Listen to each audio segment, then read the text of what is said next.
basically the inception, and we stumbled and failed immediately in all sorts of ways. Right. There was a lot of crying. We didn't really hurt each other. It was just a painful experience.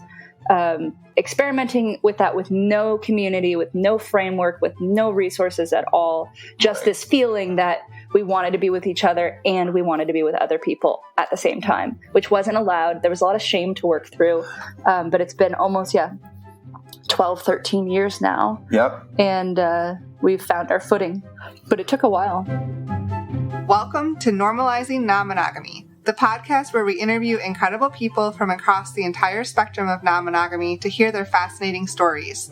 We strive to bring guests on the show who have a healthy approach to non-monogamy. However, it's important to remember that everyone does it a little bit differently, and the views and opinions expressed by our guests do not necessarily reflect our own.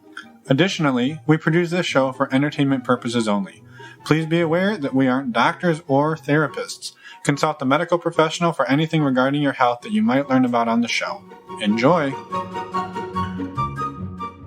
Welcome to episode 208. We're Finn and Emma, and today we have... Why are you smiling at me? We're having an intense discussion about waxing. Anyway. Right before we hit record, we're just talking about waxing. Yeah, that's true. Okay, anyway, today we talk to Allie and Did we Michael. say episode 208? Yes, I did. Okay. Welcome to episode 208, I said everyone. It's episode 208. I said, well, we're Finn and Emma, and today we talk to Allie and Michael. They spent quite a bit of time talking to us about the initial conversations they had around opening their relationship 13 years ago, and then their journey through exploring swinging, polyamory, kink, and how now they identify more as ethically non-monogamous because that term encompasses everything else. We have a wonderful conversation with them, and a major thread throughout this whole time is shame and how to manage shame feelings, especially around non-monogamy. Well, and even you'll hear at one point Michael saying that he basically this whole experience feels so good and like they're in such a good place that he doesn't really have room for shame in his life anymore. And I think that's pretty much like the ultimate goal. Right. So yeah, fantastic conversation. Thank you to both of them for everything they shared in this discussion. And a quick shout out, the way we found Allie actually was the article she wrote on Cosmopolitan about polyamory. And when we started digging into it, read a bunch of her other articles, and we really loved her approach to it. And sort of one of the quotes that she says in this episode is that she feels like we deserve to have our stories represented from the inside, not the outside. And she's going to talk about this really in the first couple minutes about how her mission is to create valuable content for people who are in non-monogamous relationships or maybe who are looking to explore them rather than the clickbait porn that's just trying to, sensationalize what we do. And so we're really, really thrilled that we've gotten in contact with her and got their story out there. So thank you to them. Thank you to Allie for the work she does, and definitely check it out. There are links in the show notes on our website, normalizingnonmonogamy.com. Just click on the podcast tab or in the show notes of your podcast player, and you can see links to all of her articles in Cosmo about non-monogamy. Yeah. Highly, highly recommend them. Go check them out. Go check them out. Before we jump into the interview, we do have our normal announcements. First up, a huge thank you to our Patreon community. We are so incredibly grateful for your support in the community, of each other, and also of us. It's incredible. If you're out there looking for community, please check out our Patreon community. We have an ongoing MeWe chat, men's and women's group calls, and a monthly Q&A. You can find more information on our website, normalizingnonmonogamy.com, and click on the Patreon button. I just want to say 180 people can't be that wrong. Right? Right? And I just wanted to extend my gratitude as well. So thank you to all of you for your support of one another and helping each other as you navigate non-monogamy and open relationships and just honestly life. Yes. So yeah, thank you all. Also, if you're looking for community, but you don't necessarily want to join Patreon, we have meet and greets. We have a couple of virtual meet and greets coming up later this month on November 17th and again on November 20th. We're doing 2 of them this month, Emma. Yeah, I know. 2 of them. Woohoo! One on a weekday and one on a weekend.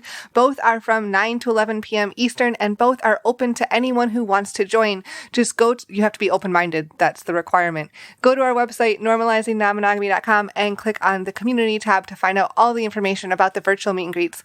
And we have our next upcoming in-person meet and greet scheduled, which is really exciting. And that's going to be on February 7th, 2022 in New Orleans. Yeah, so that's far enough out that you have 0 excuses to not be there. I don't care where you're coming from. You have like 3 months exactly, almost 3 months exactly, to get your ass to New Orleans and be there. So we're actually taking over an entire bar. The bar is normally closed on Monday. We got in touch with the owner and he's like, hell yeah, I'll open it up. And so we're going to do that. It's going to be fantastic. We're super excited about it. And I want to say, if you haven't listened to the episode, oh damn, I should have looked it up, with Ryan. We should have looked it up. We will say that in the outro. We'll say the episode number in the outro, or you can go look it up in our show notes. It'll be in the show notes. But anyway, Ryan, who knows everybody in New Orleans, everybody in New Orleans who's non-monogamous, is helping us put this together. And so this is going to be amazing. Yeah, we're super excited. So a huge thank you to Ryan and all of his people. Yes, and you can sign up for that now on our website by going again to our website, normalizingnonmonogamy.com, clicking on the community tabs, and you can find the in-person meet and greets right there. Yeah, and while you're there, we would just love to hear from you. Please send us an email, send us a voicemail, tell us what you think of us, tell us how you're doing, tell us a little bit about yourself, come on the show. If you want to come on the show, reach out. Give us your lottery picks for this week. Whatever you want to do, we would love to hear it. We will respond. I also wanted to say, if you've emailed us and we have not responded, that's not what happened. It's probably in your spam folder. Yes. We've actually found out lately that some of our emails are getting marked as spam. That's not the case. We don't spam you. And occasionally we also get an email that we can't respond to, like the email address doesn't work. So yeah, well, that's their fault. 100% their fault. So if you don't hear back from us, email us again and be like, hey, I didn't hear back from you. And also go check your spam folder. Those are the steps, but not in that order. Check your spam folder. And then email us again. All right. With that, we just want to remind you, show notes for every single episode that we publish are on our website at normalizingnonmonogamy.com. Click on the podcast tab, or in your podcast player show notes little section, you will see all of the information and links to any resources we talk about, plus photos and more information about all of our guests there. Yeah, I think that's it. I think that's it. Let's go talk to Allie and Michael, and we'll see everybody on the other side. Let's go. I will let you start since I already stole. Nope. Okay, fine. Well, Allie and Michael, welcome to the show. We're really excited to have you here. And we were just, it actually started talking to you just a few days ago because Allie, you published an article in Cosmopolitan about ethical non-monogamy and mentioned our podcast, and we got connected that way. And we're super excited to talk to you. Yay, we're super excited to be here. I'm Allie, my husband Michael. We've been together for almost 17 years and non-monogamous for 13 of those. And yeah, love writing about non-monogamy, love practicing non-monogamy, and super stoked to be here on your podcast. Yeah, and I think one of the things that was really exciting is you write from the first person, your experiences rather. And one of the things you said when we reached out was like, you're trying to write by non-monogamous people for non-monogamous people, not just writing clickbait porn, trying to just stir up drama. And I think as people who have been doing this a while, we appreciate that perspective. So thank you that for effort. That. Yes, very much so. I think that's something that we certainly ran into as consumers of non-monogamy content, right? Was that we found that it was really centered around the monogamous perspective of let's look at this subculture and how strange it is. And it disrespected the entire experience so much that I actually worried that people consuming that content would then eventually, like many people do, want to experiment with non-monogamy and go into it from this total like circus, like joining the circus perspective. And so I felt like as a writer, as a journalist, I had an opportunity to speak about ethical non-monogamy from a place that centered the non-monogamous experience rather than creating entertainment for the monogamous world. And I think good writing should be entertaining, but there's also a chance for it to be educational, and the existing content from written by monogamous people wasn't doing that. So that, in fact, I also think that it was a little othering in terms of how it's been, like look at these weirdos. Like, I just saw an article reposted yesterday or the day before that was from a long time ago about a swingers trip. And every time I see it, I get a little annoyed or a lot annoyed because it just seems so, it's not treating non-monogamous folks as, it's treating us as freaks, which we're not. I kind of think that everyone else is a little weird, for trying to stick with not practicing it. But when looking at a subculture dehumanizes those people, I don't think that it's effective journalism. And so that was kind of my thinking that we talked about, which was that we deserve to have our stories represented from inside, not from outside. Yeah, exactly. Yeah, we completely agree. And I think to one of your points earlier that like good writing should still be entertaining. I think this non-monogamous adventure we're on is entertaining all by itself. You don't need to add bells and whistles. It has enough of them built in. So right. bells and whistles are the perk. Yeah. Yeah. So to have to go above and beyond to jazz it up is unnecessary in a lot of yes, times, definitely. I fully agree. Fully. So how did you two get into it, and when, and what did that look like? Since it sounds like your resources were the same as ours back in the day. Yeah, non-existent. I really would like to hear your story as well. I think this is one of my favorite things about being in non-monogamous spaces is hearing how people came to it and embraced it. We were talking about this yesterday, making sure that we agreed on the story because it was so long ago at this point. But basically, we were in college. It was the time of experimentation. Oh, I should back up. We'd been together since high school. I was a sophomore. He was a junior. We were each other's first everything. And then we went to college. He was a year ahead of me, but we went to the same school. And pretty quickly, I realized I was very horny. And I wanted to experiment just like any college kid would. But I also really loved Michael, and I knew I wanted to be with him since when we first started dating. And so I knew I had those feelings. I had no words. I had no language for those feelings, but I knew how I felt, which was that I wanted both things and I wanted them equally. And so I asked him to our favorite sushi restaurant, a nice neutral territory. And I basically said that I want to be with you forever. I also want to know what it's like to be with other people. What do you think about doing both of those things? I didn't know open relationship. I didn't know polyamory. I didn't know ethical non-monogamy. Right. I don't even know if that term was in use yet. This was 2009. I honestly think my only exposure to it was through like the Facebook relationship status. Oh, yeah. I remember they had an open thing, and I was like, that's what right. is that? That's like, right. That's a thing? Like, what's an people open do that? Like, but also through, awful pop culture references of failed marriages opening and failing. And we'd probably heard about swinging, but again, only as a negative media reference. So that was basically the inception. And we stumbled and failed immediately in all sorts of ways. Right. There was a lot of crying. We didn't really hurt each other. It was just a painful experience.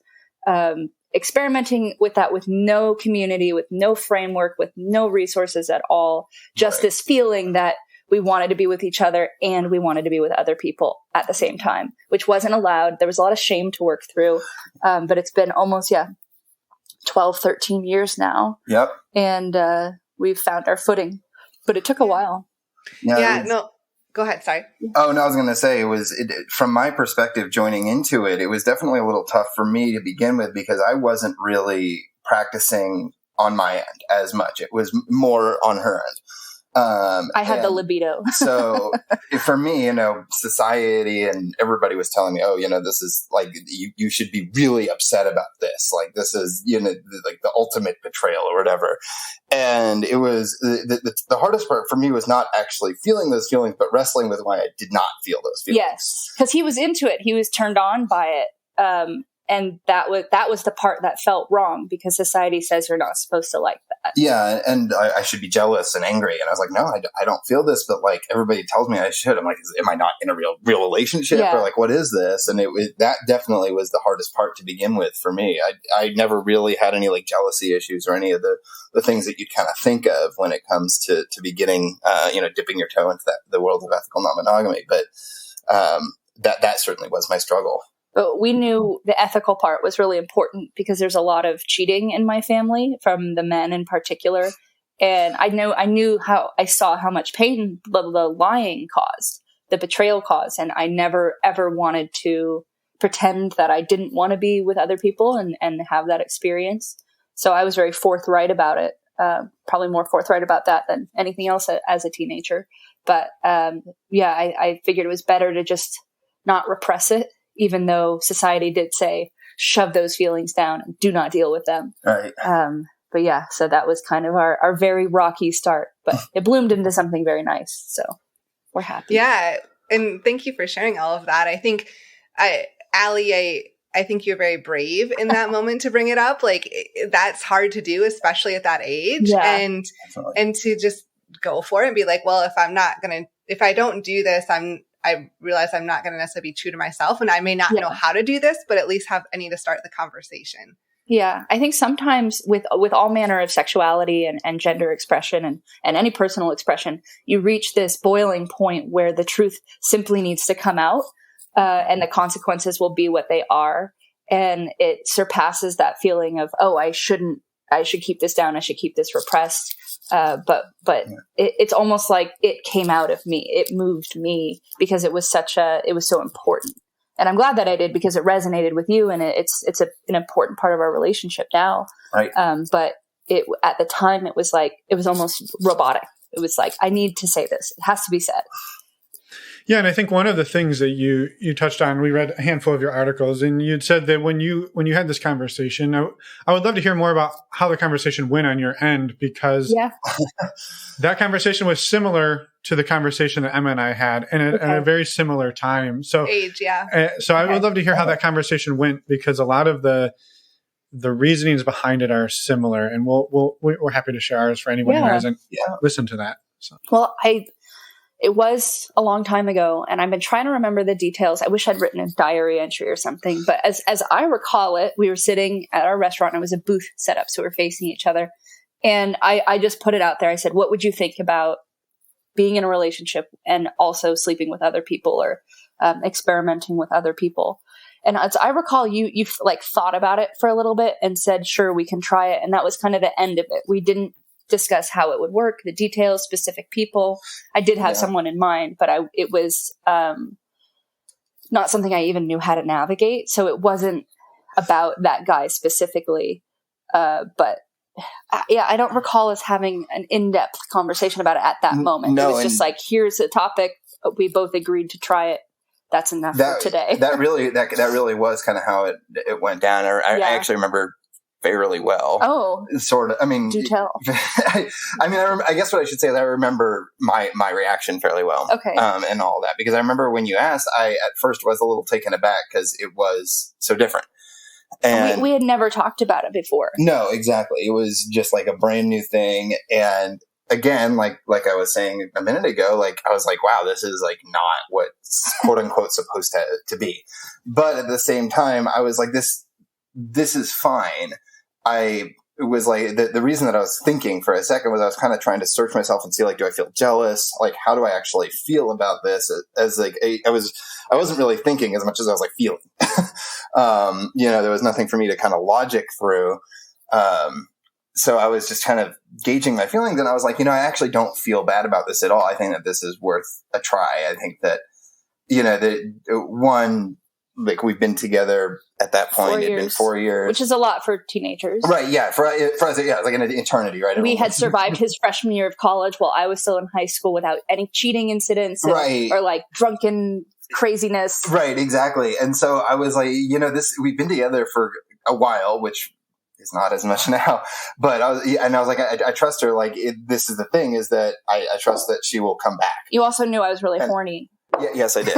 And, he needed a break. He needed a little break. I mean, a little bit. If he needed assistance. Well, yeah, maybe, but I was like, I trust that our relationship is deeper than just the sex part, and if it isn't, then it isn't. Yeah. And that was like my kind of like worst case scenario. I was like, yes, it would suck, but also like if this is what undoes us, then like maybe we weren't really like that close to begin with. You know, I truly believe that the worst part about cheating, like Allie was saying a minute ago, is like the deception and the lying and all of that. And the sex is sex. Like it could mean something deeper to the cheaters or whatever. But for me, it really isn't. It's just like a fun thing that people do. And so, and of course it's like something that we share together and we have deeper meaning. But at that moment, we didn't outline what it was going to look like. Were we going to be doing things together? We didn't know. We didn't know what the options were. Of course, coming from a monogamous place, you're thinking, what are the rules around this? And not that you're now getting to create your own rules and boundaries and framework for a relationship, and that there's a lot of freedom in that. We weren't, it was just, now we could also sometimes be with other people. But I remember at that conversation thinking, if he says no, then that's the end of it. Then we'll stay together and be together. And that's not a bad consolation prize. Right. But I was very happy when you were open to it. But of course, immediately I felt guilt of he's just doing it because otherwise he thinks he'll lose me. And so I had years of guilt to work through in that regard, because I was so conditioned to think, especially by people close to me, that you were just doing things as a concession to my feelings, yes, as opposed to genuinely being interested in it. So it's good to hear what your thought process was, because obviously sitting there, that was internal for you. Right. And then that brought you to a yes place. But we didn't have a super in-depth discussion about it. Like I said, it was, we were kids, and, we were just digging in the dirt to find a piece of gold. Right. Exactly. We didn't really have any super in-depth discussions about it until we like launched into it. And a few years later, we were kind of doing the like learning by doing thing. Yeah. Which was, I think, one of our bigger stumbles was that we weren't seeking out a community. We weren't seeking out didn't know like-minded people. Because we were coming from a place of shame, the assumption was everyone else is also doing this in the shadows, and no such community exists. And this is from San Francisco. We're not coming from a small town. We are coming from a very liberal, progressive area where you would think access to this way of thinking would be a little more commonplace. And it wasn't at all. So it was, we were definitely babes in the woods.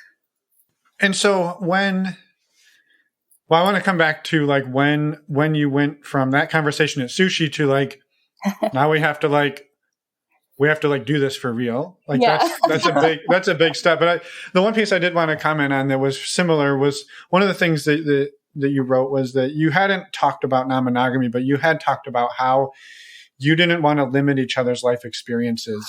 And that was a big thing for Emma and I when we had this conversation. And I was the one who brought it up. Okay. And it was largely the same logic, which is, yes, there wasn't anybody in mind that I had, but it was, we were studying abroad at the time, and we were like the first time we were really like out and doing things, and we were kind of like, this is all new. Yeah. There's so many other new things, including like new people, like, and I don't want you to be limited and I don't want to be limited. So how do we do this together? And I think that we were 22, 20 as well. Like I was only 19. Oh yeah. 19 and 20. So we were the same 19 and 20. Yeah. It's when you're that age, you're like, well, these things, like, is there a way to do this where we don't limit each other's experiences, but hey, we want to still be together.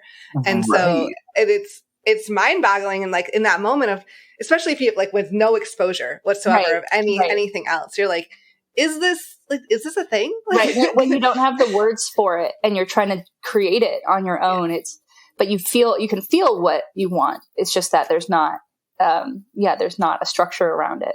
I remember being 16. So we'd been dating for a year or whatever. And I was in the car with a friend and her mom. We were driving to San Francisco. I remember it very clearly. We were just about to get to the Golden Gate Bridge. And Michael and I had been together like a year or something at this point, which was a long time for a high school relationship. And she said, you need to break up with your boyfriend and go kiss as many other boys as possible.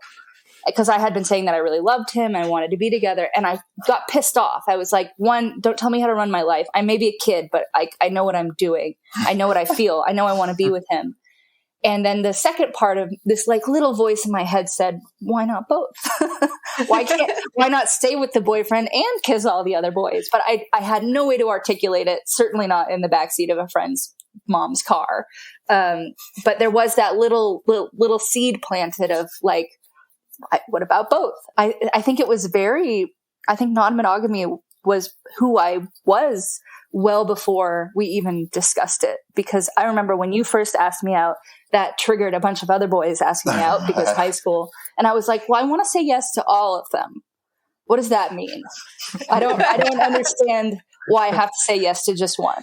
I need to think about that. And then, that kind of made itself a little more clear in college. But there were a couple of moments in high school that made me, upon reflection, I realized I've been non-monogamous the whole time.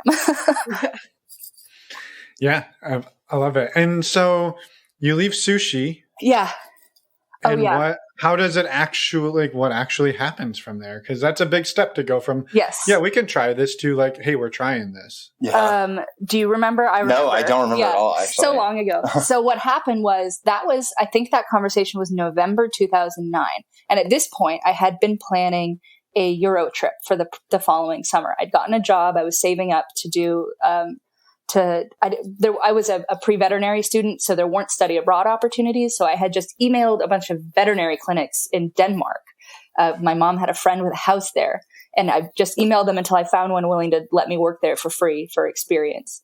Wow. And so I wanted to go to Europe for the summer in lieu of a proper study abroad experience. But I think, the prospect of going to Europe, traveling in Europe, is a very tantalizing one as a cute young 19-year-old. And so this conversation was in November. We didn't do anything about it until that summer, the following summer, when I went to Europe. Really? Yeah. Oh. I think. I thought it was that other dude in Davis, remember? Yes. I thought that was late. I thought that was the next year. Maybe it was. Yeah. I don't know. I believe the first thing I remember the first thing that happened was that summer I kissed an Australian boy at a hostel. Oh, yeah. And then cried to you on the phone for an hour. I forgot about that. It was like $1.50 a minute for the phone. And I cried and cried. I kissed this boy. He was the worst kisser in the world. It was maybe all of half a second. And, but that was my first time kissing anyone or being with anyone in any way since we had started dating in high school. So I had this freak out. What have I done? I've destroyed our relationship. It's over. I've cheated on him. That's the only way to describe what's happened. Right. You consoled me. That was the first of many consolations of me being sad with other people. And that was the first one. And then when we came back to school that semester, I did sleep with someone else for the first time. But the first thing was, many months later. So we planted the seed. I had someone in mind, but it wasn't like something that was necessarily going to develop, and it didn't. Because there's also a lot of like, you're in a relationship. Why would we hook up? And because initially, because there was so much shame about it, I would either tell people we had broken up and lie about it, which is not ethical, or downplay the strength of our relationship. These were not with other non-monogamous people because that wasn't a thing. And I wasn't very good at going about it or being honest about it. So when we were in Europe, those conversations simply didn't come up. I don't think this boy would have cared anyway, the hostel boy.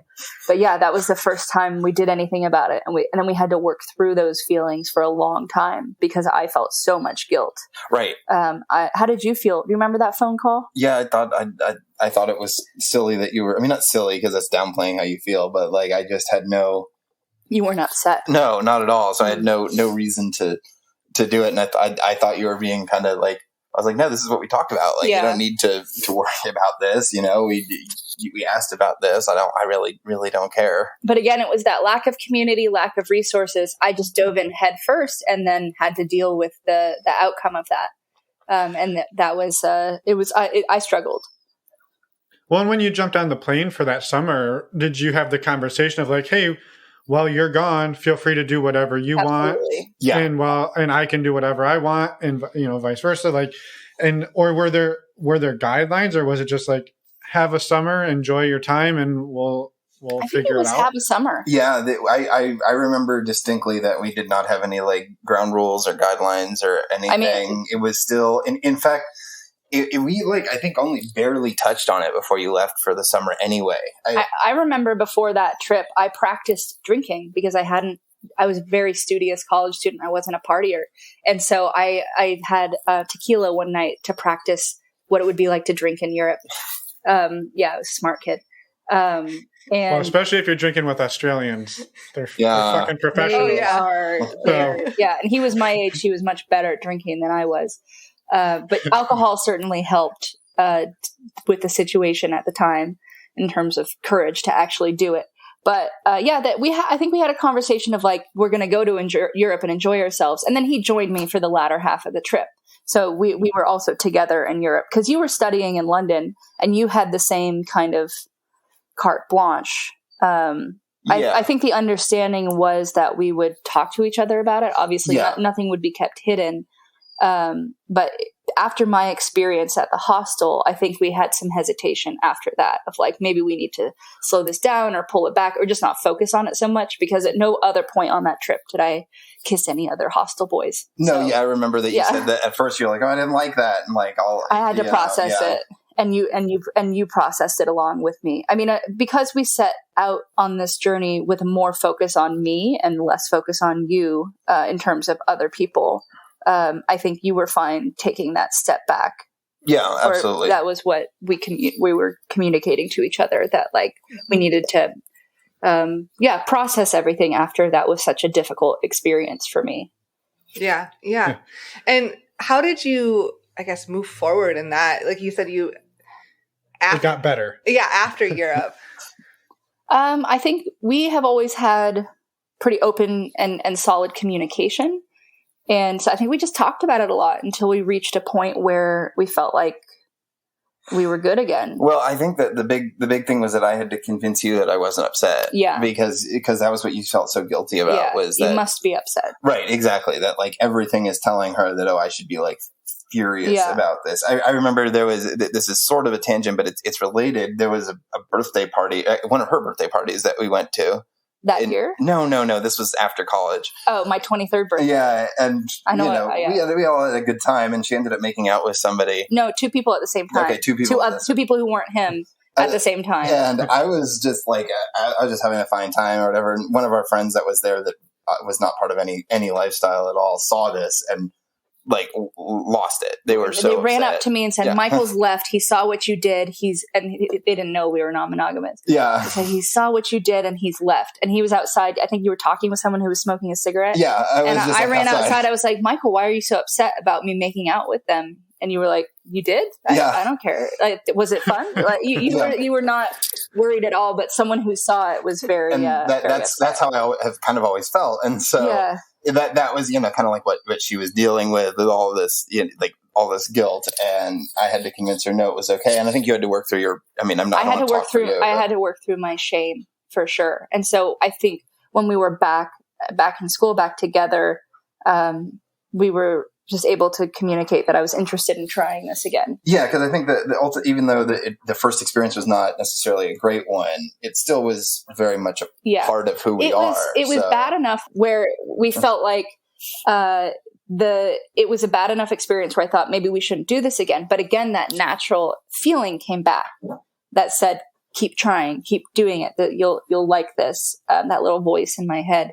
And I think that gave me the courage to continue talking about it and say that experience in Europe didn't faze me from continuing to try. I almost wish we had written down all of our discussions about this, because I do think this is important for people to know that it wasn't just perfect straight out of the gate. It took years of these sort of stumbles until we found our stride. And this was certainly one of them, is how do you pick back up after a bad experience in the lifestyle? Yeah. And just talking a lot about it. That's how I'm pretty sure. Yeah. Right. And was there like a pivotal moment that it kind of shifted from like, this is obviously what we want. We want to try this and it's difficult, to like, holy shit, it feels right now. Like we're doing it the way that we feel like it should be done. Yeah. Yeah. I think there probably were a couple, I mean, at least for me. The first one was when after college, when we went back to San Francisco, we got involved in the BDSM scene there. And while we have our feelings about our time with that, seeing a community of people that are at least similar to us was a big step for me. I was able to be like, okay, there are other people that do non-traditional things. And two, there's like a whole community of them, so that, you know, anything that you're into under the sun, you probably can find somebody. I think it was, I don't remember exactly how we entered the kink scene. Honestly, I think it had to do with 50 Shades of Grey. I saw the worldwide reception of it in such a positive way that I saw it was so accepted as something appropriate to consume, to read. And I thought, maybe it's okay for me to step outside of the box a little bit more. It wasn't necessarily that I was inspired by the book, but I was inspired by the reaction to it. It made me feel like maybe it's not such a shameful thing for me to engage in a non-traditional relationship dynamic. But yeah, we started going to meetups and munches and things with the BDSM scene. And after about a year of that, we found that we're not really kink identified. Like there are certain things we like, but neither of us were really into a lot of the BDSM practices going on. Right. But the BDSM community had a very natural element of non-monogamy to it. People were switching partners. There was a lot of non-monogamy going on, and we really fastened onto that as something we identified with. So we ended up exiting the kink scene, but we did find that being friends with people who didn't question the nature of our relationship was actually a really wonderful space to be in. That a lot of these people were just our friends, and we weren't playing with them. We didn't have any kind of sexual or kink relationship with them, but we also didn't have to pretend we weren't who we were. Yeah. And that was an incredible feeling. We really liked that. So I would say that was, around when I was 22, 23 was when we really started to realize, okay, we can identify with this in a more sincere way. For me, at least. Yeah. Michael, you mentioned that there might be a couple of those points for you. Yes, actually. So then the other big point was probably the first time we went to Hito in Jamaica. It was recent. It was 2019. Yeah, and we discovered that we don't necessarily have to. You know, there are other ways to do non-monogamy, and for me at least, the sex is only a part of it for me. I think that the amount of kind of freedom and camaraderie within the space is like another huge part for me. And so going to just like this massive week-long party and like making friends was something where I was like, oh, okay, like I get this even more. And it was, again, kind of that same feeling of finding the community like we did with the BDSM scene, but the people were a lot more like me in terms of what they were after. There was a lot of more like cuckoldry and the love of seeing your partner with someone else right in front of you. I'm not saying that was your only thing. It was just that typically for the years between the kink scene and Hito, I was often just going on dates by myself and you weren't part of it. Well, yeah, definitely. But it was really refreshing to me to see all the communication. That was a big part to me because our time in the BDSM scene in San Francisco had some moments that were like not great, and it was due to communication, not between us, but just in general. It was very hierarchical. Yeah, without getting into the politics of it. Yeah. And so I was like, this is a lot more equalizing. There's a lot more just like straight up communication between couples that want to swap, between everything. And I kind of, that really resonated with me. And a strong element of consent. I'd say in the swingers community, we found that was really prioritized. Whereas in the kink scene, it wasn't really, they said they were, but it wasn't, we weren't seeing it in practice. But then at Hito, it was a much freer feeling of just, I think also being with your partner, for me, that was a big switch for me, was that this was something that we could do together, as opposed to me going off on my own and bringing home stories or energy or whatever. We realized this through swinging, it was something we could do together, because swinging, we had, like many others, mistakenly characterized it as something for older people.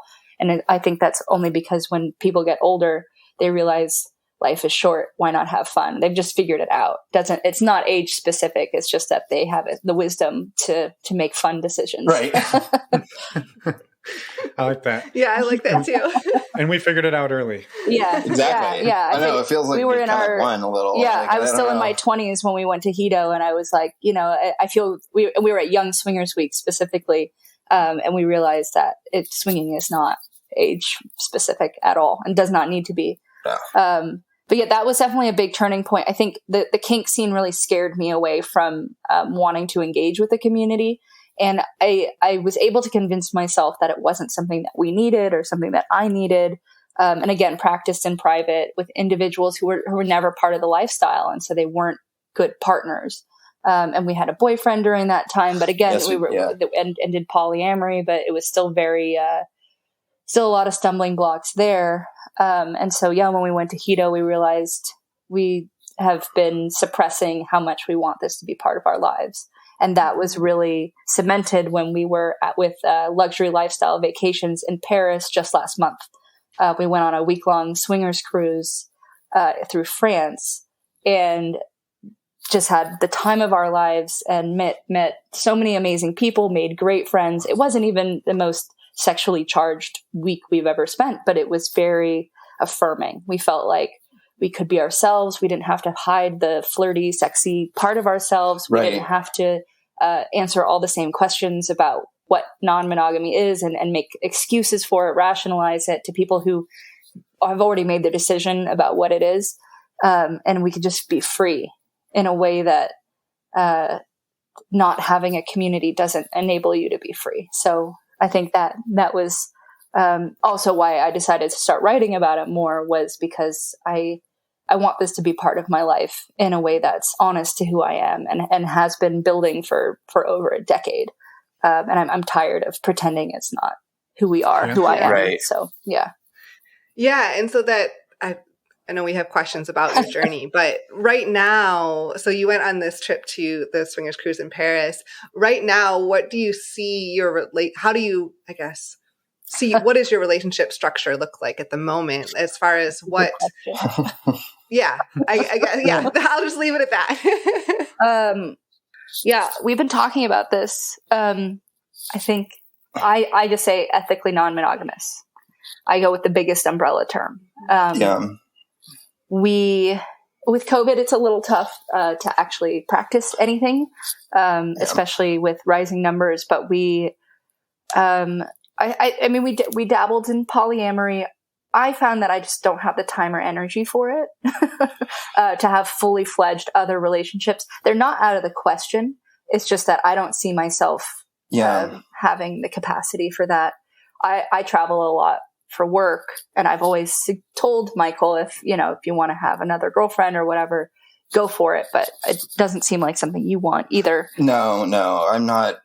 Like I was saying a minute ago, like I'm mostly interested in the kind of freedom festival aspect of it. So we love traveling for events. That's kind of our favorite part of this so far, is going to France, going to Jamaica to join these groups. We don't have as much experience with parties at people's homes because we live in Montana, and it's not as big of a thing here. Of course it exists, but not in the way it does in major metropolitan areas. So yeah, I don't know. So it's interesting because on this swingers cruise, we recognize that there was a lot of older folks that fit the stereotypical structure of swinging, which is couples swapping, either soft or full. But it is a partner exchange. Both couples are present, and then both couples leave together. What we noticed among the younger crowd, which was probably 45, 50 and under, that they were a little bit more fluid, but they still identified as swingers, but their partners were doing one-off hookups, or one would go off with another couple, or it was not fitting into the traditional swingers setup. And so I've actually been trying to develop a term for young swingers that identify as swingers but aren't doing swaps necessarily, because I find that these people, there's still a strong central relationship dynamic. So just like we have, where there is a hierarchy, because a lot of people are non-hierarchical polyamorous. That's not how we are, and that's not how a lot of these young swingers are. There's still a very strong, stable, central couple, but the behavior doesn't fit. It might fit open relationship. There might be an aspect of polyamory. There's an aspect of swinging. So I think there needs to be a new term to encompass this dynamic. Yeah. And that's what we are. So I don't have the term yet, but yeah. I am planning to figure it out, because it is this new evolution of swinging specifically, that does not fit the swinging mold, but it is stemming from it. So I have to figure out what to call that. Well, it's a good example of the fact that labels are just a start to the conversation. Absolutely. Yeah. Huh? And that's what I advocated in my article with Cosmopolitan, was that because the language is still developing, because there's also not a lot of agreement on what certain terms encapsulate, or even like the symbols that we use to call to one another, the pineapples, the black rings, it's not everyone knows that. Not everyone, right. And not everyone agrees with it. So I think, like I said in that article, just ask what it means for that person, because they might use the same term but have a different answer than someone else who uses that same term. So you need to be communicative no matter what, and that's a great way to start.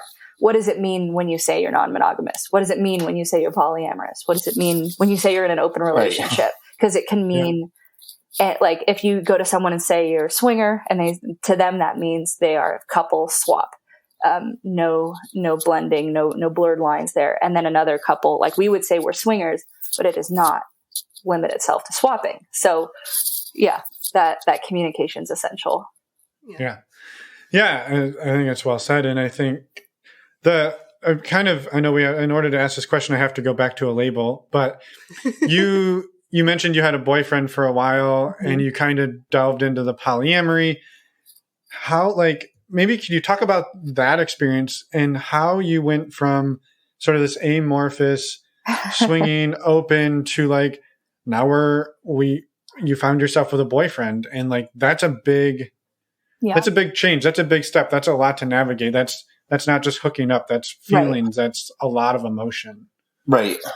I'd love to hear your perspective on this as well as mine, because it was, again, something that I brought to the table. And that you then had to deal with in its own way. It happened very naturally. It wasn't something I set out to do.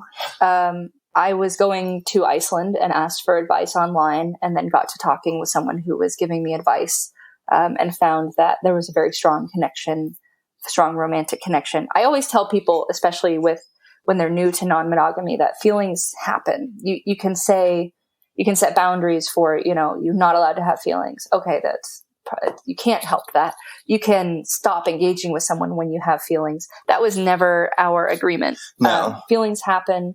And basically, when I noticed that I was having them, I told him. I said, I'm having feelings for this person that I'm talking to. Should I keep talking to him? How do we navigate this? And basically you said, keep talking and see where it goes. And then it turned out that all three of us had a really strong connection together.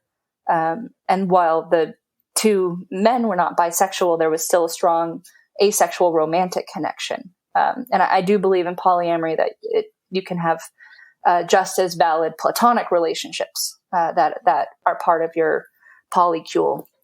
So in this case, the two of them had a really strong romantic connection. And this developed over a long time. And I went to Iceland on my own, and then you went to Iceland the following year.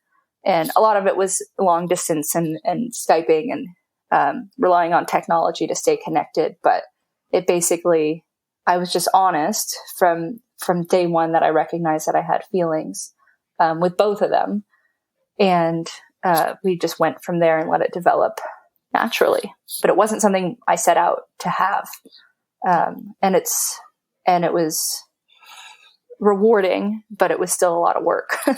I think, yeah, to kind of answer your question about how do we go from what we were to this, which is a big jump. I think it was kind of just that we didn't have any specific guidelines beforehand.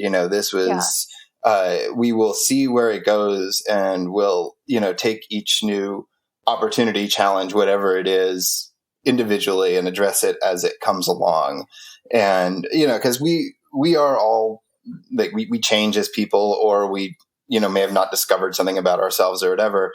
And so when you brought it up, it seemed like, yeah, sure. Like, let's, I don't dislike him. So I have no reason, I have no reason to say that I don't think this is a good idea. I think the biggest obstacle that we would have run into was time management, which a lot of polyamorous people report being one of the most challenging aspects of being poly. But because he was in Iceland, he was asleep by the time I got home from work. So my nights with Michael were always dedicated to him. And then during the day, I could talk with both of them. And that, I think that helped, was that no one felt like they weren't getting my time. I felt like I wasn't getting my time because it was really hard to give it to two other people at 100%. But our agreement has always been, just be honest, just be communicative.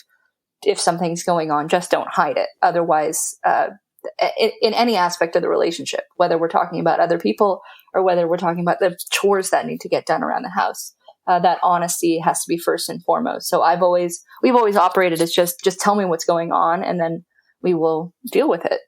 And I think that's how we took it with that relationship, was just, oh, I'm having feelings for this person. Wow, I really like him too. What should we do about that? Well, let's go visit him and see what happens. Yeah.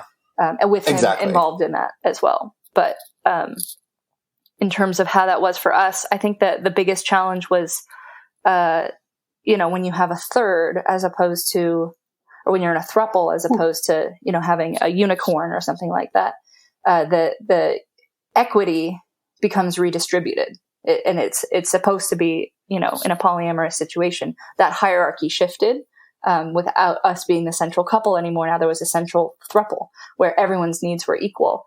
And that was interesting to navigate, but I actually really enjoyed it. I think to me, it was like when we had it's not nice to compare people to animals, but when we had our first dog, I thought, how could I ever love another dog? And then we got a second dog, and I fully loved both of them at the same amount. And in their own different ways, they're different dogs. And so it's similar with... I'm glad I'm a dog. I know. It's similar with... It's just, I think when you get a second dog, a lot of times people use a comparison to children, and they get upset about the comparison of non-monogamy to children. But that your heart has the capacity to be full in ways you don't even... that are infinite. And I found that to be true in the throuple scenario, that when I couldn't imagine that love existing for someone else, it did. And so we just talked about it and then rolled with it. And Michael, do you mind talking a little bit about the asexual or non-sexual, but still a romantic connection, like the connection you had with this other person? Because I think that's not something we've really heard before. And I'd love to hear a little more about what that looked like and how the three of you navigated that. It was something unlike I've never even heard of or thought of before. Because frankly, we were like, it's a little hard to describe, because we were like very good friends, but also like a little more than that, but also not. It was. I'm wondering if the term. So when we were on this luxury lifestyle vacations cruise, the owner used the term framily, friend and family. Like, you have this connection with people that is like a brother or sister, but because of the sex component, that implies incest. So he changed it to framily, like friend family. Does that term feel appropriate with him? Yeah, I think so. Or it's like a strong familial bond, but not an incest way. Yeah, it was exactly 100%. It was like, he was my bro, but it also wasn't weird that we'd have threesomes. So I it's honestly something that I've been thinking of, or that since it ended, I've been thinking about a lot, because I've been trying to figure out exactly kind of where my feelings lay. because it really was a very different thing. Like with monogamous folks, I don't think I'd ever have like a threesome with my best friend. Like that is weird. But like with this, it wasn't at all. But we were like very, very good friends, but a little more than that. And there's a level of intimacy that I find among non-monogamous people that monogamous people, like you're saying, I can't access that with my monogamous friends, with my vanilla friends. It's just not there because they don't really know the real me.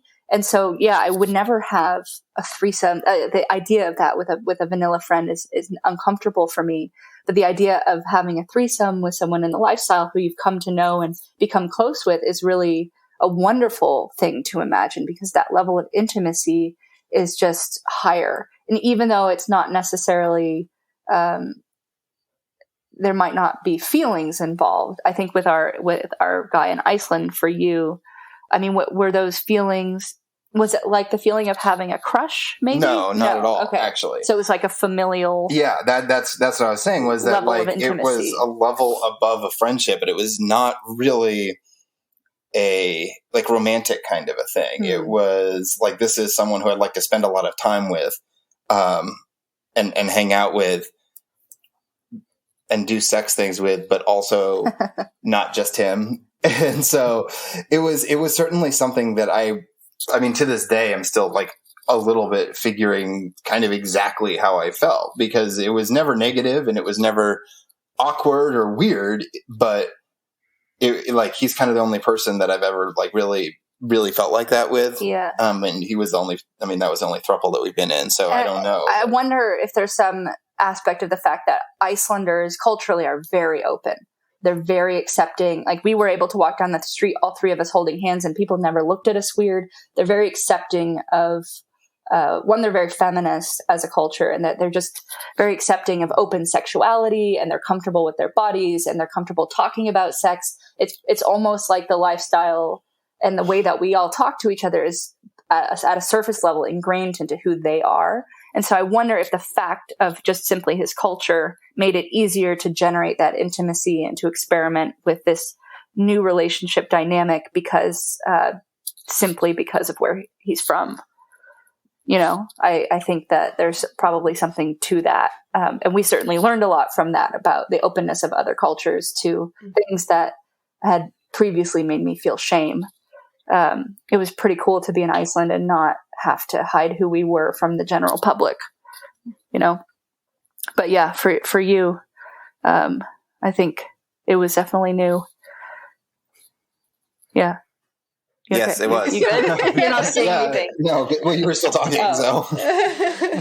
Yeah, and it's something like you said, it's taken years to try to, even still now, like, figure out what was that relationship and how did I feel about it? And I don't know, that's part of the journey.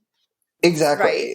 Exactly. Totally. That was the thing, was that like, it was like a huge bummer when it ended for me. Yeah. Like a huge bummer, like more than normal, like, friendships come and go all over the place. And this one was like, felt like a breakup, like it was really like a big deal. And so it was odd because it felt platonic, but not at all at the same time. It was like platonic plus. Which is like having a brother, except for the implications. Yeah. That's the thing. I'm an only child, so I've actually never had any siblings, so I don't know what that's like. And I don't know if I really want to like dive into that. That might be a little, like, get a little weird. So I'm going to, not necessarily deal with that. But I think that it was like a bond that we had to our core, I think, is kind of the best way to describe it. And even though it's a little generic and vague, it was something that we like really connected on, or rather we really connected as people. And beyond your mutual interest in me. Yes, exactly. Yeah, exactly. So it wasn't just that I was in this because she wanted to. It was like, oh, this is like someone that I want to spend a lot of time with. And I think a relationship dynamic like that, again, I wouldn't even endeavor to seek it out. I think it happened so naturally and was such a natural fit. Even though the relationship didn't continue beyond a few years, it came about in a way that felt natural for all three of us involved. And sometimes it's just about letting the nature of things take its course. So that was essentially how we approached it, was checking in. How is this feeling for you? What are you feeling about this? What do you want to change? And just letting it, trying to go after what felt good about it. Right. Yeah. And how, not to like pry super deep on that, but like, I know a lot of people here like, oh, well, it ended. Obviously it ended because it's non-monogamy and whatever. And you guys probably leveraged your couple privilege and all of these different things that people hear. Assumptions, right. How, like, do you mind talking a little bit, like, how did it end? And like, how have you been able to like handle that in a way that was maybe felt as best as possible for everybody involved, knowing that it's going to hurt? Well, I think monogamous and non-monogamous alike, there's no guarantee that a relationship will endure. And I also reject the notion that relationships need to endure to be meaningful. My parents were married for 8 years or so. They had my sister and I, and then they divorced. And do I think that their 8 years together was meaningless? No, they created me. They created my sister. We exist because they had an 8-year relationship. And I think that the notion that divorce or relationships ending is bad comes from a moralistic religious background. And as a modern person who I just reject the idea that relationship needs to last forever for it to be valid or meaningful. I know plenty of relationships that should not continue and yet are. And so I think that it's important to live in the moment. Nothing is guaranteed. If you're enjoying your time with someone else, nothing about your future is guaranteed one way or another, whether it's the relationship ending or an act of nature ending you.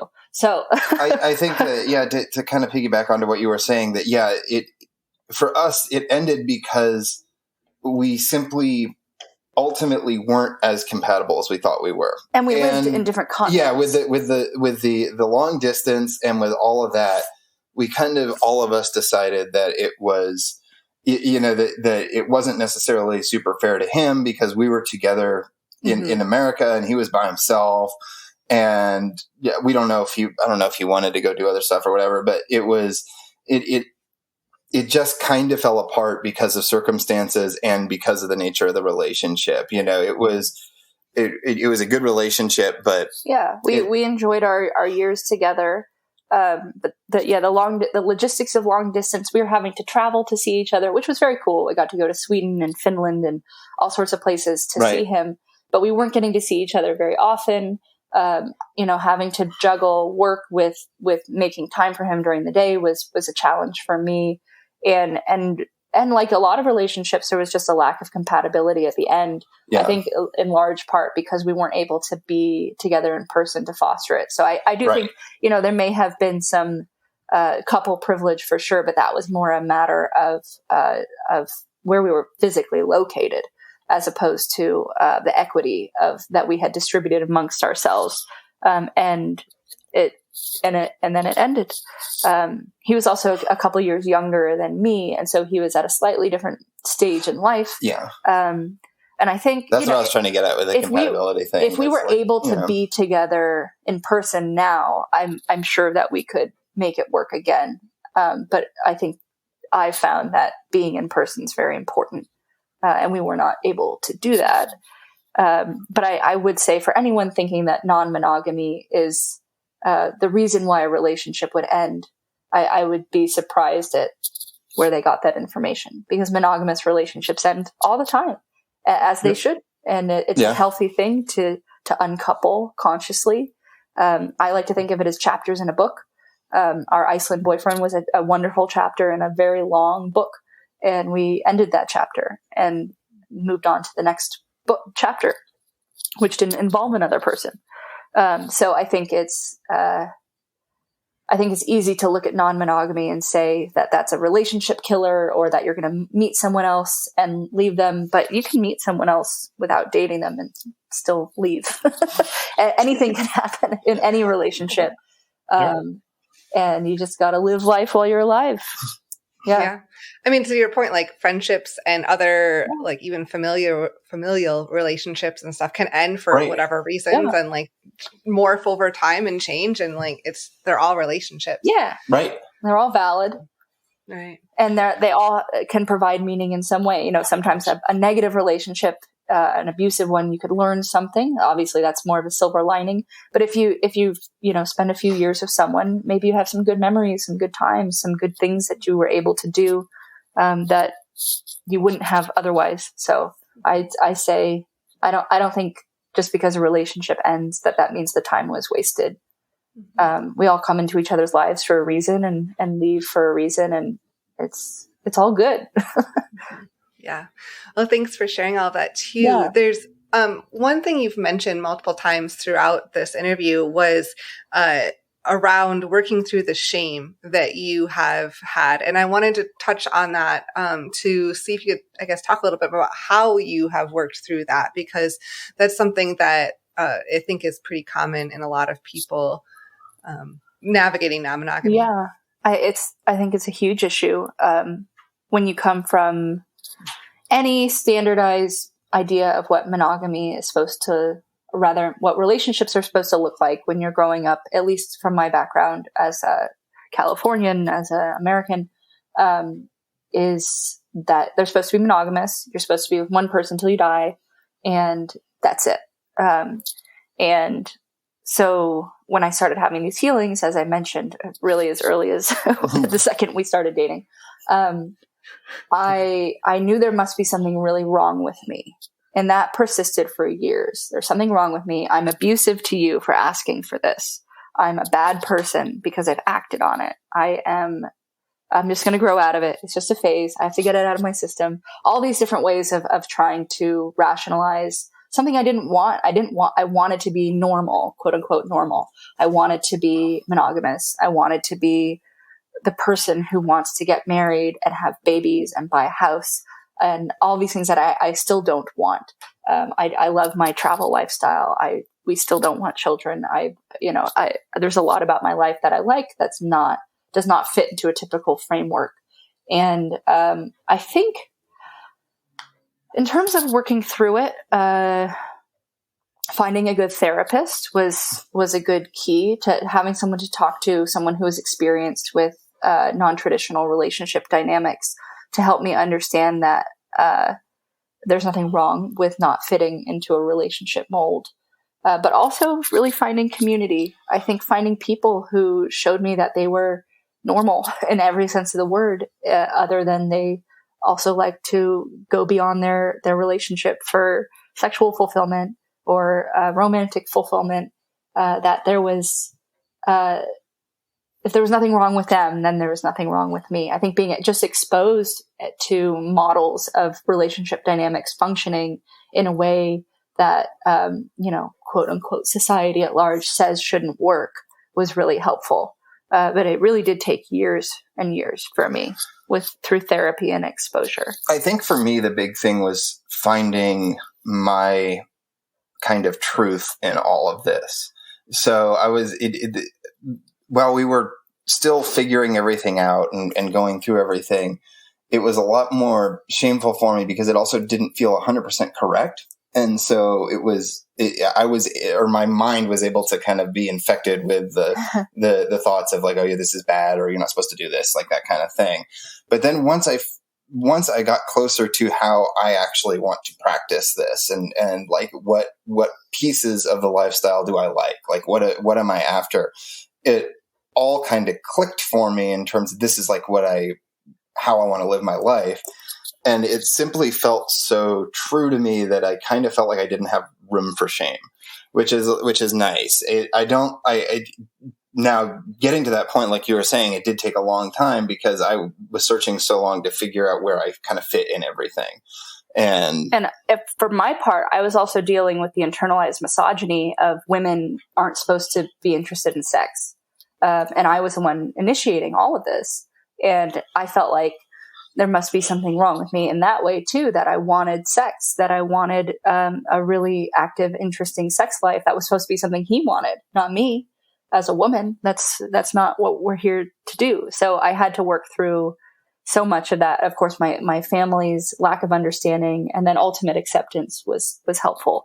But that lack of understanding was difficult because my family had such a problem with it. And I still work through that. I still have to deal with that. And I have to be careful about, when I can speak openly about these things. But I do think it was honestly going to Hito and being around people who at no point ever questioned our lifestyle. That made me feel like I had nothing to be ashamed of. Just simply being around, accepting people. Hito for me really wasn't about the sex. It was about community. It was about being around people that I could just be myself in front of. And so as we've continued to pursue those sorts of experiences and community, that has been reinforced, that there's nothing shameful about this. In fact, it's really fun, and it's okay to be yourself, even if that self doesn't look like what society has laid out for you to look like. So I'm still working through it. I still have to deal with it, but I think making sure I prioritize spending more time among non-judgmental sex-positive communities allows me to spend less time in my shame and get comfortable with being outside of it. And that's been really helpful for me in recent years. I think writing about it. part of what has made it's easier for me now that I've kind of found more of my truth in it is that it has felt so good for me that I almost feel like I don't want to have it's not worth having shame over. Yeah. Like if people can get over whatever biases they have or whatever it may be, they might try it. It might not be for them. They might hate it, or it might be as awesome for them as it is for me. And how much of a part of me that it feels like is I kind of feel like I need to shout it a little bit to like get other people more excited about it. I mean, like, I love what you guys are doing here is that this is like we've said at the beginning and kind of throughout the whole thing is that this is such a thing that's judged so hard that I kind of feel like I need to reverse that. And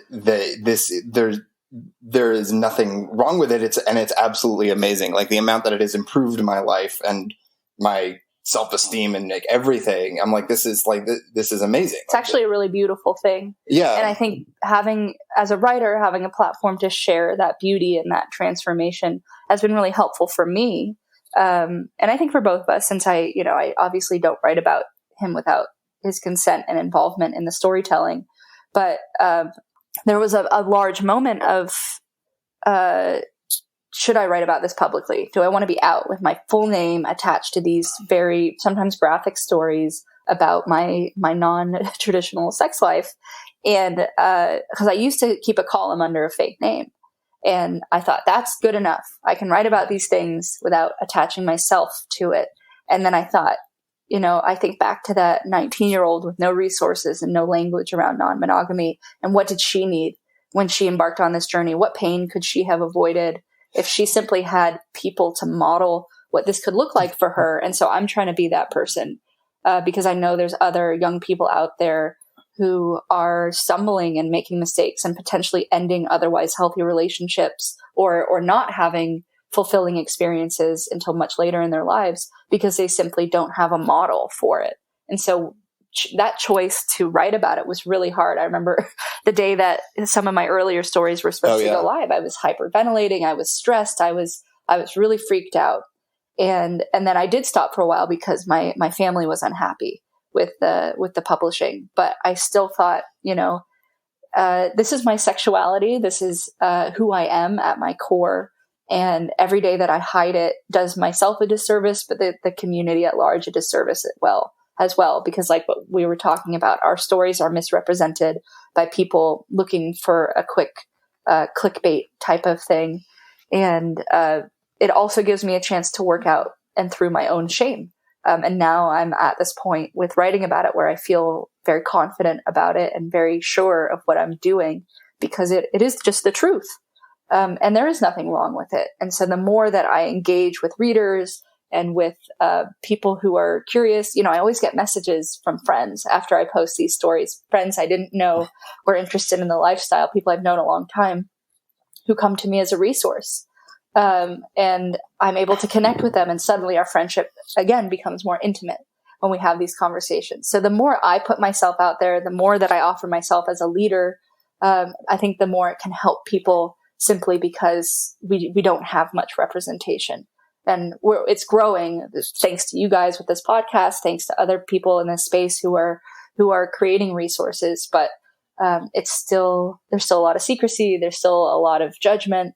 And that stigma is only going to go away if those of us involved actively try to break it. And so I'm doing that and breaking my own shame at the same time. So I would say that to listeners, it can be a long process, but I can't imagine if I decided this is too much, this shame is too much, I'm just going to live with the shame, and think back to 10 years ago, if I was still living in that much shame, how much worse off my life would be. So even though there has been pain along the way, I'm really proud of myself for working through the shame, because I don't want to live like that. I don't want to live in fear about anything in my life. And it has informed adventure and exploration and other aspects of my existence that maybe I wouldn't have had the guts to do if I wasn't always working on cutting through this shame.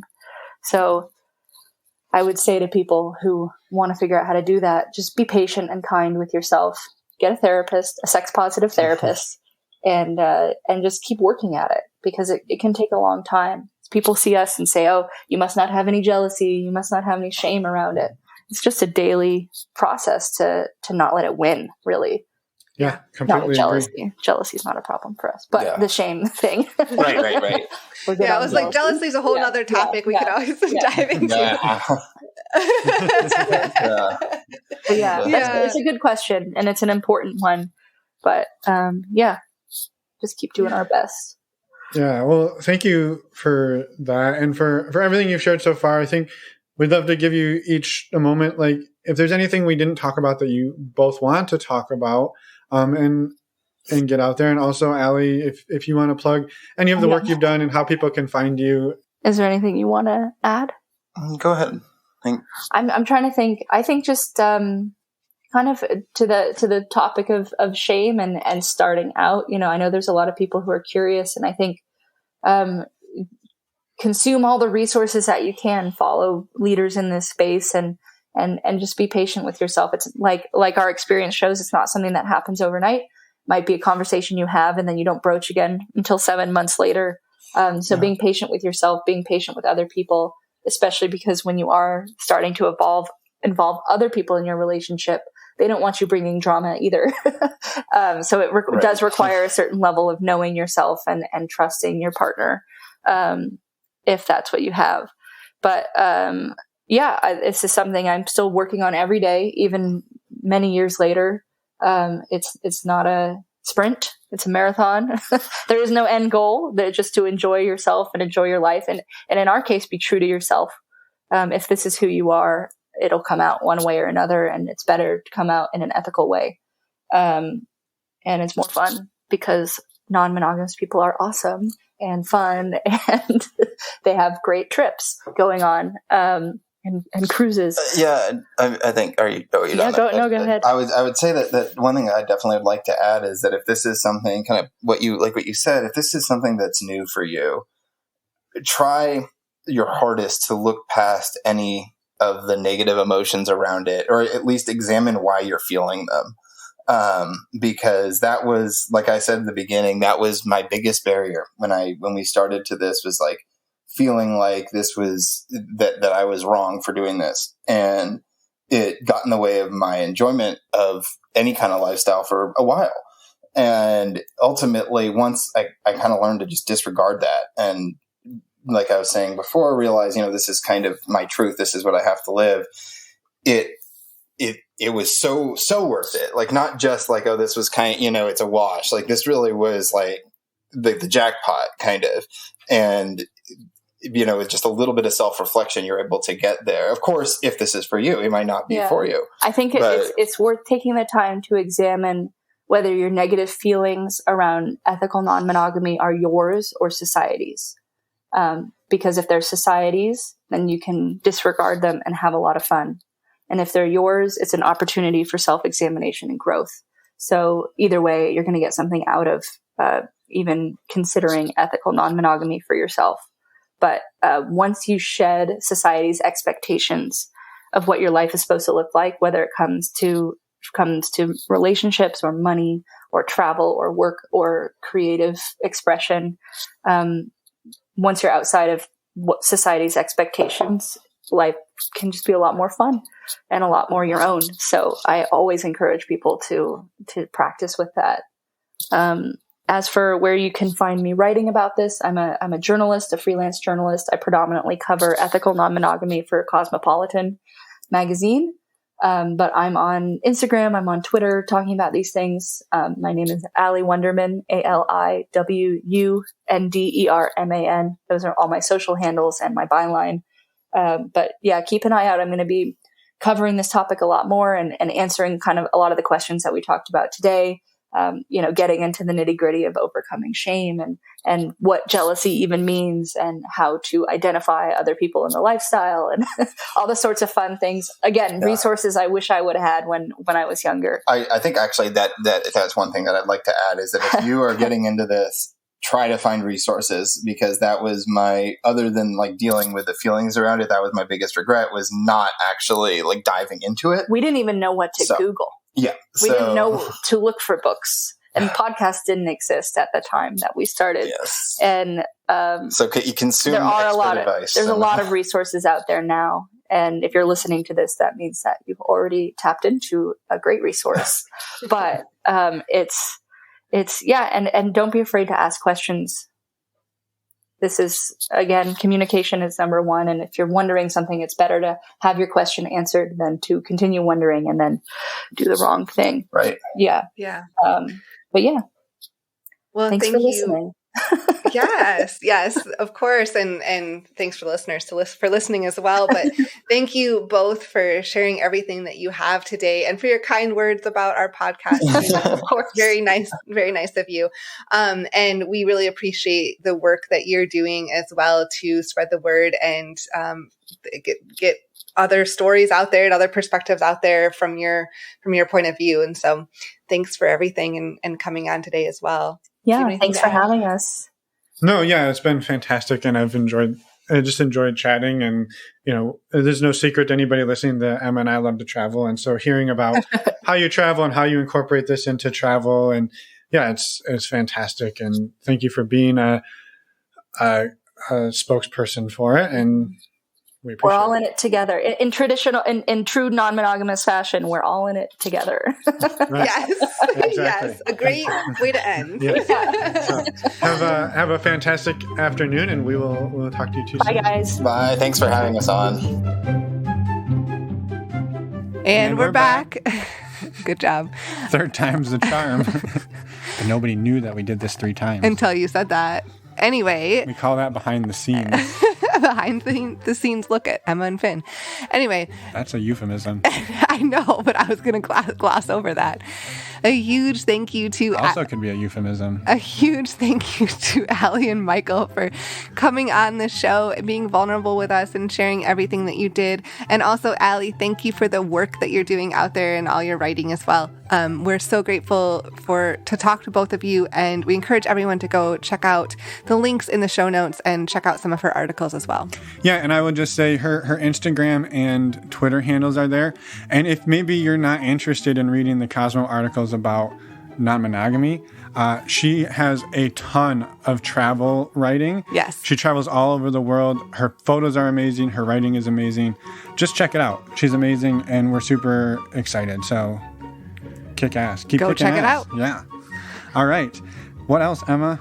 Well, a quick reminder that on our website, normalizingnonmonogamy.com, you can find information about our Patreon community, information about the virtual meet and greets and the in-person meet and greets. You can also reach out to us and find podcast show notes on the website. So go check it out and find all of that there. There's one place you haven't talked about on our website. I know. I was going to have you mention that. Oh, well, that's a great thing, because I was just worst acting ever. So the whole purpose of that horrible skit was check out our resources tab for our favorite way to get tested for STIs. If you are getting back out in the world and meeting people in the flesh and blood, in the real life. In the real life. That was a little gory. If you're meeting people in real life, We would love for you to join us in being awesome sexual health advocates. The way that Emma and I do that is we use a service called Pizza. We're on a roll today. STDcheck.com. There are links in the show notes that will save you $10 and help support the show financially. This is a service we use, we love. It's easy, it's simple, it's affordable. It's about $130 for a 10-panel test. You get your results in a day or two texted to you, and then you can go check them out in your online portal. And then you can share them with everybody you want to share them with, who you're planning to share your body with. Yes. What do you think? Nailed it. Nailed it. So thank you in advance for using the link, supporting the show, saving yourself $10, and getting the good word out there about sexual health and safety. Yes. Normalizing non-monogamy.com. Next week, click on the, well, not next week, do it this week. Click on the resources tab, or again, in your podcast show notes player, there are direct links that will take you there. Next week for real this time. We have an incredible interview with Wendy and Jenna. So you're going to want to come back, check that out. And I think I'm gonna throw a spoiler in here. Okay. We've had people on the show who are in mono-poly relationships. Yes. We've never been able to convince one of them to come on the show with both people, the monogamous person and the poly person. Until now. We did it. We had to bribe the hell out of them. We didn't really. They were super awesome, and this is a fucking amazing interview. So we're really excited for it next week. Yeah. Come back 1 week and listen. I think that's it. That's all. Bye, everyone. Thanks for listening.